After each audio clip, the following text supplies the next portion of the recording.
நீங்கள் பார்த்துட்ருக்கிறது Tommy ஹில்ஃபிகருடைய leather purse. இந்த leather பர்ஸுடைய leather குவாலிட்டியாக இருக்கட்டும், ஃபினிஷாக இருக்கட்டும், இந்த டாமி ஹில்ஃபிகருடைய லோகோ என்கிரேவிங்காக இருக்கட்டும், கம்பார்ட்மெண்ட்ஸாக இருக்கட்டும், இல்லை ஐடி கார்டுக்குன்னு தனியாக அவங்க கொடுத்துருக்க கம்பார்ட்மெண்ட்டாக இருக்கட்டும், எல்லாமே பக்காவாக இருக்குது. அண்டு உள்ளே வச்சுருக்க கேஷ் கம்பார்ட்மெண்ட்டுமே சரி, நல்ல ஒரு ஃபினிஷ்லேயும் ஒரு சாஃப்ட் டச் ஃபீல்லையும் இருக்குது. இப்போ வர்ற இந்த மாதிரி பர்சஸில் ஒரு மேஜர் ஃப்ளா இருக்குது. அது இந்தியாவுக்கு மேஜர் ப்ரோ மேக்ஸ் ஃப்ளானே சொல்லுவேன். ஏன்னா இந்தியாவில் காயின் கம்பார்ட்மெண்ட்றது இன்னெவிட்டபிள்.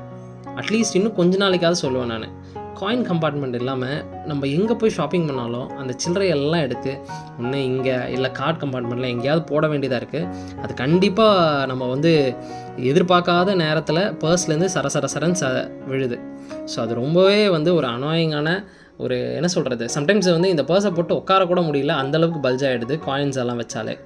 ஸோ நீங்கள் இன்கேஸ் கிஃப்ட் பண்ணுறீங்க இல்லை பர்ஸ் பர்ச்சேஸ் பண்ணுறீங்கன்னா make sure there is a coin compartment. ஃப்யூச்சரில் காயின்ஸே இல்லைனா கூட நம்ம அந்த காயின் கம்பார்ட்மெண்ட்டை எதுக்காவது யூஸ் பண்ணலாம்.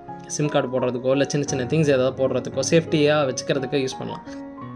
பட் ஆனால் காயின்ஸ் நிறையா ஏதோ ஒரு சுச்சுவேஷனில் இல்லை ட்ராவல் பண்ணும்போது எங்களுக்கு காயின்ஸ் கையில் நிறையா இருக்கும்போது அந்த காயின்ஸ் போடுறதுக்கு ஒரு கம்பார்ட்மெண்ட் இல்லாமல் வேறு எங்கேயாவது வச்சு யூஸ் பண்ணுறது இருக்கே, அது பயங்கரமான அனாயிங்கான ஃபீலிங்கு.